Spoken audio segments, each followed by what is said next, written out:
Good evening, everyone. Welcome to Vintage Motocross Q&A. I'm your host, Joe Abadi. Before we begin, I would once again like to thank Jordan Woodworth, who's out there in Oakland, who has put this whole thing together via satellite, via so many different things, a lot of cables, a lot of wires. But Jordan, thank you so much, as you have been doing every week during this lockdown. Of course, Susie for all the help she's given us too, and Chelsea. Right now, let's get down to the starting line. I'll tell you a little bit more about what's coming up in the show. Starting line, of course, brought to you by Vinco. We'll be telling you about a great Vinco product a little bit later on in the show. In the Moto Showcase tonight, we're taking a look at an incredible 1978 RM 125 Lop replica that was put together by Rich Clark. I'm looking forward to telling you more about the details in that. And here's the problem segment. We're going to be talking about a cylinder that is stuck on a set of cases. I'm going to tell you what I recommended to the person who sent me the question. It's already done. Took my advice. The cylinder's off the bike, but I'll tell you a little bit more about how that all went down. In the What's It Worth segment, we're going to go with two bikes tonight. We've got a 77 RM 250 Suzuki and a Honda 125. You'll be pleasantly surprised at the prices of both bikes. Right now, what I would like you to do is share the show. Just go down on your phone or on your computer, hit the share button, tell some of your friends about it.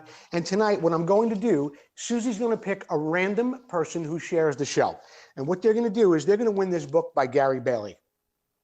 We're temporarily out of autographed Preston Petty number plates. We'll be getting more shortly from Preston Petty. But for tonight, it's a brand new book by, well, the book isn't, it's brand new, but it was written a few years ago by Gary Bailey. So we'll be giving that away a little bit later on in the show. So go out or sit down or do whatever you have to do to hit that share button. Tell some other people about Vintage Motocross Q&A. We also have our YouTube channel, Vmxq&A, Vintage Motocross Q&A on YouTube. There you can go and see over 30 shows that have been previously pre-recorded.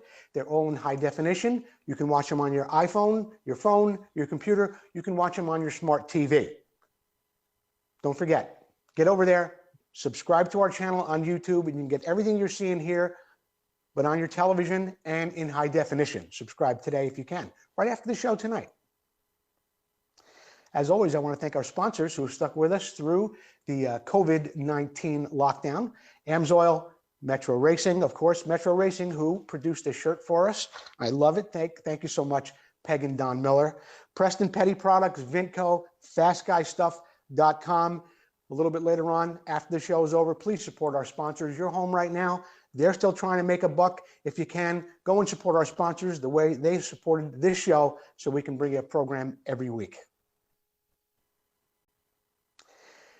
Next time, try this, which is brought to us by Metro Racing. Something was sent in to me by our friend Bill Naselrod. A few weeks ago, I was talking about how to attach a new seat cover on an old seat base, or if you have a new seat base and it's made in plastic. What I suggested was, and it was a good idea, it works really well, if you have a plastic base, you can staple it down with a power stapler, an electric stapler. I showed you and talked to you a little bit about the foam, the cover, how to stretch it out. What I also recommended was if you have a steel frame or a steel pan and some of those little clips have been rusted or have broken off, I showed you a way that you can drill it and you can use rivets to get that seat cover to stay real tight on there. Bill Naselrod, when he saw that show, recommended this. It's a great idea. They're called alligator strips, and you can see what they are right here in the picture. The strips are those little triangular tang things that are bent up. You can attach your seat cover to it, and it'll look a little bit more original, or look a lot more original once you put that cover on. I mean, I don't know who necessarily looks under a seat, but maybe on some of your enduro bikes like your DTs, or if you're looking at this and you have a street bike where the seat cover, the seat itself is on a hinge, maybe you want to use something like this. It looks a little bit more original, looks a lot more original than using anything else. So Bill Naselrod, I want to thank you for sending in that little tip to us. And I hope it helps some of our viewers. Thanks again, Bill Naselrod. What's up, Jordan? Hey, in the Moto Showcase, we've got a 1978 RM Suzuki that was sent in to us by Rich Clark. This bike is absolutely incredible, and Rich tells me he has nearly 100 hours and almost $10,000 in this bike. I'm going to read to you a little bit about it while Jordan goes through some of the pictures. Rich Clark tells us this is a Marty Moats replica, which from the 78 season, it is. It's on a standard bore. He's got an NOS Lop porcupine head, an NOS banana swing arm, a Lop pipe, 17.5-inch Fox air shocks, Simon's forks, 12.25-inch travel front and rear. He's got that Simon mag cover on there, NOS Mototech ignition. NOS rims with Buchanan spokes. The decals were made by Christian Moist and Fast Guy stuff. The frame's been powder coated. The hubs, forks, and triples were painted. Motor was completely gone to top to bottom. All new shims, all new bearings. Everything in that motor is brand new, including the clutch, fiber, and steel plates. He's got a Magura throttle on there and OEM controls and cables, and a VS seat foam, Dunlop Geomax tires. He's done everything imaginable, including, which I thought was a really amazing touch. He's got the frame mods to it to accept the DC FIM style side panels that are those DG side panels. Rich Clark, this bike is absolutely incredible. We were staring at it a little bit earlier today on the computer when we were getting ready for the show. In fit and finish and in details, this is probably, I wouldn't say it's your best bike because you've got a lot of beautiful bikes. A water-cooled Fox bike, of course, that DG YZ125 we saw about a month or so ago. But Rich Clark, I want to thank you for sending this in to us. In turn, I'm going to be sending you some stickers from fastguystuff.com. And because Russell Waters and Amsoil and the folks there have been very generous to us, they sent us some new stickers. I'm going to put some Amsoil stickers in there as well with the fastguystuff.com stickers. Rich Clark, thank you so much. Send me your address, send it to me in a message. I'll get you out those stickers right away. Here's the problem. This is a segment where we take some of your questions throughout the week. We do a little research. We talk to people about it. We actually exchange ideas with the people who send in the questions. Sometimes they try it before we even have it on the show. And one of the questions tonight, that's exactly what had happened. So let's go to this one. Chris Goywan, my 1980 CR250 cylinder is stuck to the cases. Is it the gasket holding it down? I've tried to get it off. I don't want to break the fins by tapping on it. Do you have any advice? I actually talked to Chris about this before we went on the show. And Jordan, if you go to the next picture, you'll see what's going on here. When you look at the base of the cylinder, right where those two yellow circles are, there's dowel pins down there, guides. This keeps the cylinder aligned once it's on top of the engine cases, so it doesn't twist at all. What happens is those little dowel pins are made of steel. The cases are aluminum, and what happens is you have corrosion and through dissimilar metals. In other words, the aluminum starts to eat into the steel, and the steel starts to bite onto the aluminum, and you get some contact there, corrosion there, and you can't get it off. It's not the gasket, it's never the gasket. So what I recommended was that he take a little bit of a pry bar and put it under the reed block. Now, if you look in the picture to the right, you can see where the reed block sits in the cylinder. And what I told him was it would take 2 people to do this, and it does. I told him to take a little MAP gas and heat the side where those 2 dowel pins are. Get them hot, go back and forth. So you got the torch in one hand, you're going back and forth. You're prying gently on the back of the cylinder with a little bit of with a pry bar. On the front, with the exhaust spigot in place, with the exhaust flange in place, have a friend hit it gently with a rubber mallet. So you're prying gently from the back, you've got heat on the side, you're tapping gently from the front, hitting the spigot, not the fins at all, nowhere near that. And you're doing that with a rubber mallet. Chris tells me that thing came off just the way I told him it would. I'm really happy that the advice that I gave him worked. I've done it that way quite a few times. Generally, it's never the gasket holding down a cylinder. It's something like that where you have corrosion through dissimilar metals. They're kind of biting into each other, and that's what's generally holding it down. Chris, thanks for the question. Sal Scarpa, the third. What is your preferred method of installing new grips on a bike? Wait till I tell you about this, Sal. I've been doing it this way for years. My friend Rich Vasallo told me about this decades ago. On a brand new set of bars or a used set of bars, you want to make sure they're nice and clean and you got a new set of grips. The first thing I do is either use contact cleaner or carburetor cleaner to wipe away anything that's on the bars, any former glue, any grease, any oil, anything that's on there. And of course, that goes for the throttle tube as well. What I do next is I take the grip and I spray a little paint. Yes, clear or black, I prefer. I spray it in there, not too much, just enough to get it in there, a little dusting. Squeeze the grip, I roll it around in my hands a little bit, push it over the bar, push it over the throttle tube, and let it sit for about an hour. This is not something you're going to do at the track, but you can do it within an hour. What I recommend also is that you pull up the end of the grip like this on the bar, pull it up a little bit, get a little compressed air, blow in there, move it around. When it dries, those grips are never going to move, and you're never going to need safety wire on them either. The great thing is, when you go to take them off, you can spray a little contact cleaner in there, and they come right off. Or if you have to cut them off because they're ripped on the end and you don't care, you can cut them right off, wipe them down with a little contact cleaner again, and you're done. Ready to install another set of grips. No messy glue. Yes, there's glue out there. There's Gorilla Glue. There's this glue. There's all sorts of contact cements and things that they recommend you put grips on with. I've never used it. I've never had grips come off. And I've raced plenty of bikes, and I've done that process plenty of times, Sal Scarper III. I recommend you try it too. Thanks for the question, Sal. Richard Zog.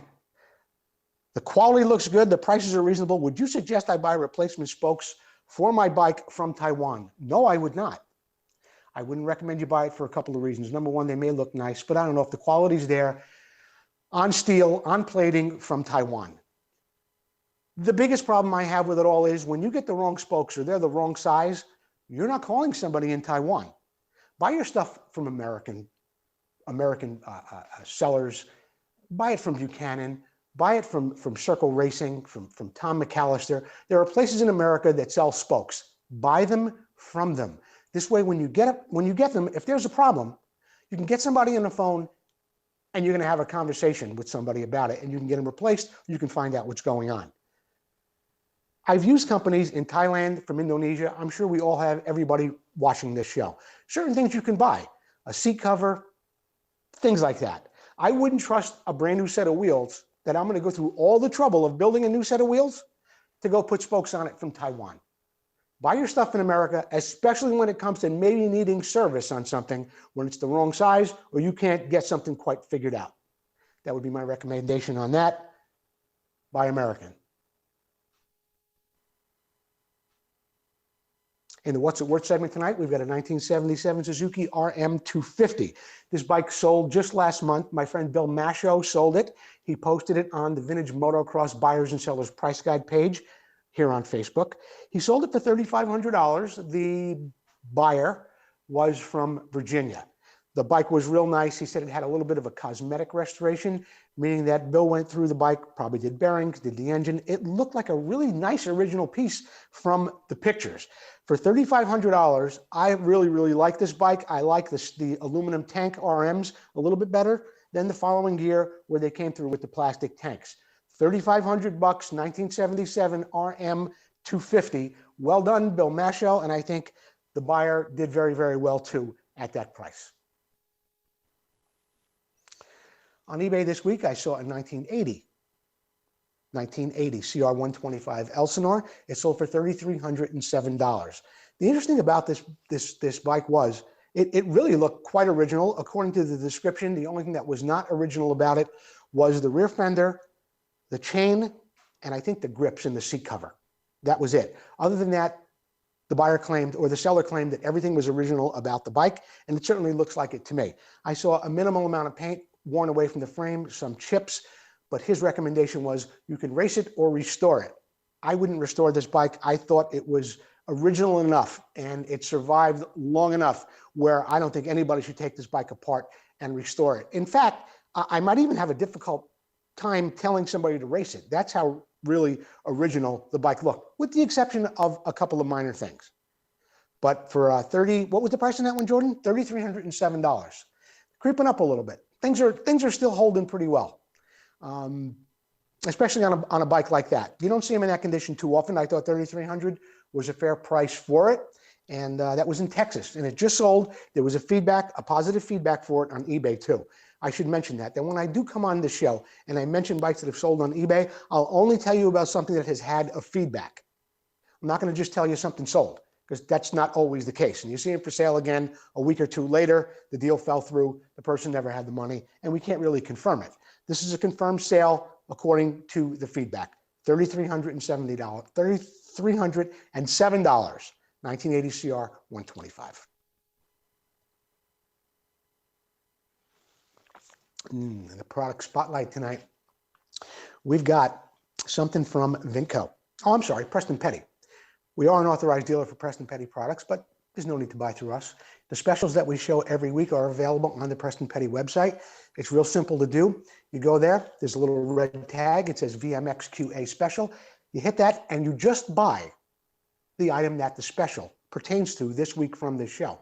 You can't shop for all other things on there, then go to checkout and get the discount that we offer you here at Vintage Motocross Q&A.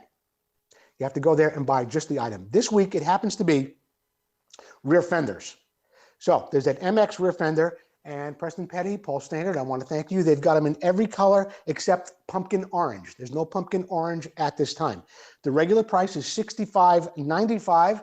Because you are watching Vintage Motocross Q&A, you can get them for $20 off. And by the way, it's $45.95 or $45.90 for the fender, but you get a set of grips too, like this, these awesome hex grips. So $45.90 from Preston Petty. You get 20 bucks off. You get the fender in any color except orange or pumpkin orange, and you're gonna get these grips too. What you need to do is inbox me here at Vintage Motocross Q&A. Inbox me. I'll give you the code. You go over there, follow the instructions, hit the red tab. You're going to get your $20 discount. A lot of guys bought integrated number plates last week, and it's been going pretty well. I want to thank Paul Standard and, of course, Preston Petty for sticking with us, being a great sponsor of the show. And thank you guys who have been watching the show, who have purchased from Preston Petty products. Vinco, boy. The products Vinco is putting out are second to none. And they're putting out the stuff that really nobody else is. I mean, yeah, some people might sell a rod kit or they'll recommend a rod kit that will fit your bike, but you have to go through a big process to make that work. Not at Vinco. And especially this week, they've got this here for a 250. 250, 78, 79, 360, 76, 81, 370, and the 76 through 81. This is for the Bultaco. It's $179.95. It's absolutely, I mean, you can't beat it. It's got a heavy-duty forged steel connecting rod. It's got the rod center to center at 116 millimeters, just like it's supposed to be. It's got a crank pin. It's got the big end bearing. It's got the wrist pin bearing, 2 thrust washers. Everything comes in the right size. This thing also may fit some 75 360 models with the 24 millimeter crank pin. It comes with the wrist pin bearing, so there's no piston washers are needed. Get over to Vinco, check out their catalog. They've got over 650 products. I want to thank Kurt Leverton, everybody at Vinco for staying with us, giving us some great products. And these rod kits, this is brand new. This is something tried and true. Last week we had an OSA rod kit on, not a rod kit, a rebuilt crank for an OSA. Rebuilt crank, take it out of the box, put it in your bike. They're doing a great job over at Vinco. They're making things that nobody else makes. Give them a shout after the show today. Go and check out that Bultaco rod kit. That's from Vinco. We're going to take a commercial break, tell you a little bit about what's going on there. When we come back, we're going to have the winner of the Gary Bailey book. Susie's inside. She's tallying up the numbers right now. Jordan, let's take a commercial break. And you know what? This is a good time for you to share it too. If you get an opportunity to share the show, it's going to raise the possibility that you'll be winning this book in just a couple of minutes. Jordan, let's take a look at the commercial. Classic and vintage dirt bikes are more than a hobby. It's not just about the ride. It's about the work that goes in. The work that keeps you connected to the ride. It's about bringing the bike back to life and doing it with your own hands. It's about the adrenaline and adventure. And when it comes to putting all the pieces together, only Vinco knows the bikes and parts the way you do. Vinco, keep the ride going.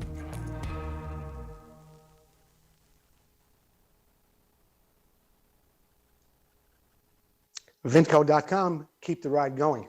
We have a winner of the Gary Bailey book. Susie tells me it is Mark Brown.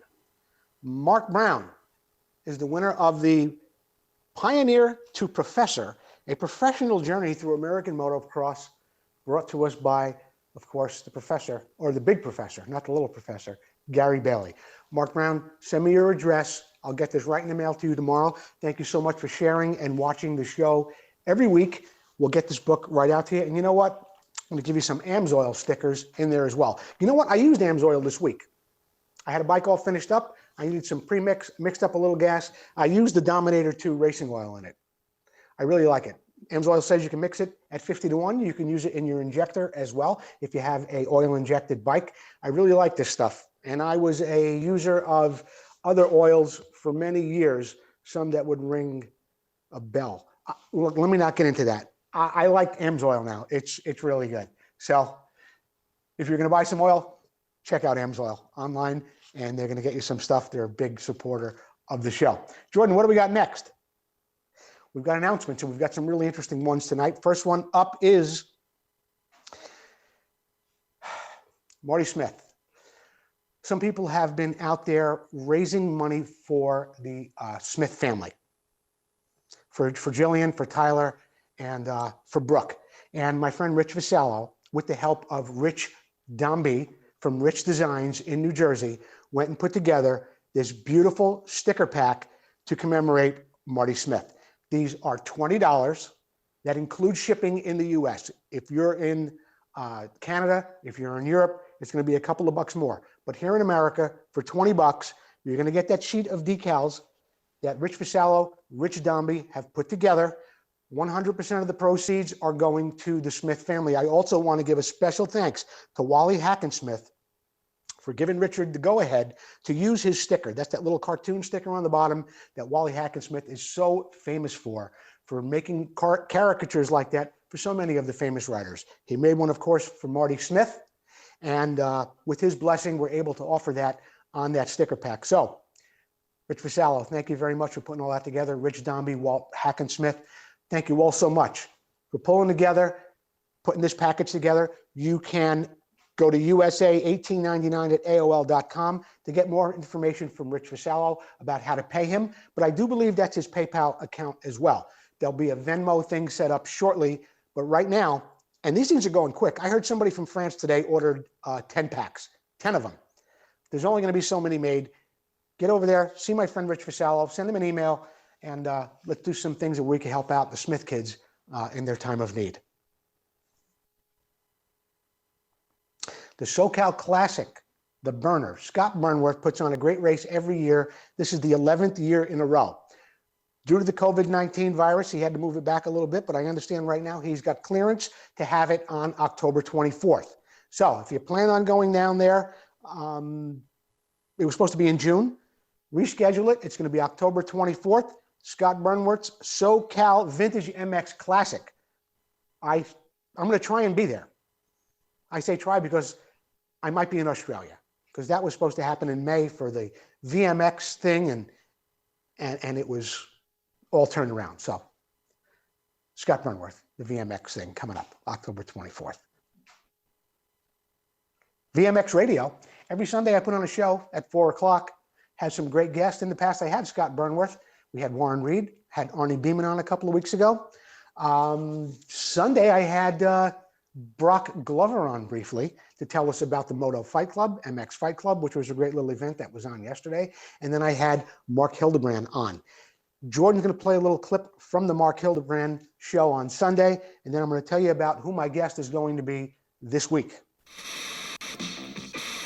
I always wanted a 78 KX125, and I found one. This is before the internet, but I found one in the ARMA book. You remember how they used to have the classifieds in the back? Sure, I do.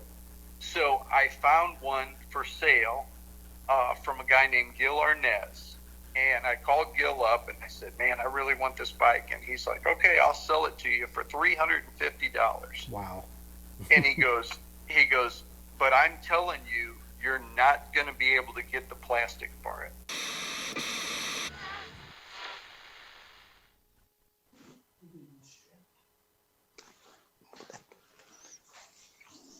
Oh, I'm sorry. Susie was signaling me from the side. Anyway, This week, my guest will be Mike Chamberlain. If you're not familiar with Mike Chamberlain, he is, well, could be the foremost authority on Makos of anybody in the country. Here's a picture of Mike and an incredible bike that he built many, many years ago. It's a titanium frame Mako. Mike is a very, very interesting person. He's an engineer. He's a designer. He worked in a machine shop way back in the 70s when the Makos were very, very popular. Mike has some really interesting stories about Coney poppy body shocks, about the suspension being moved up on the 74.5 frame.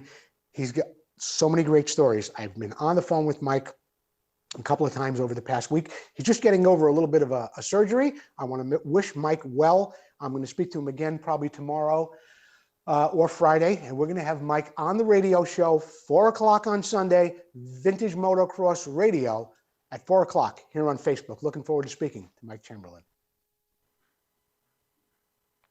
FastGuyStuff.com been supplying us with stickers since the day the show came on.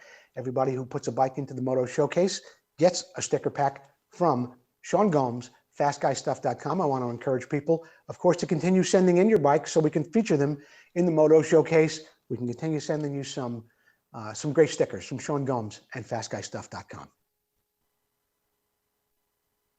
Sponsorship opportunities are still available here at Vintage Motocross Q&A. Vinco's been doing it. Preston Petty's been doing it. AMSOIL. I spoke to Kurt Lieberton today. Actually, it was just a text. I don't want to tell any tales out of school. It was just a text where we were going back and forth, and they said they were very, very happy with what I've been doing as far as Vinco products go. And I know some sales have been going pretty well for some of the other people that I mentioned throughout the show every week. So if you have a product out there that you think might be right for our audience, contact me. I'll get your proposal. We'll put something together for you, and you can become an advertiser here on Vintage Motocross Q&A.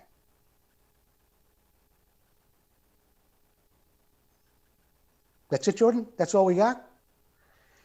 Well, that's a wrap for this week. I want to thank you for watching Vintage Motocross Q&A. Jordan, thank you so much for putting the show together remotely, as you have done every week for so long. I want to thank all of you for watching. We'll see you next week on Vintage Motocross Q&A. Come here, Gino. Where are you, boy? Gino. Come on, boy. There's Gino, boy. Here, I'm over here, Gino. Oh, that big boy.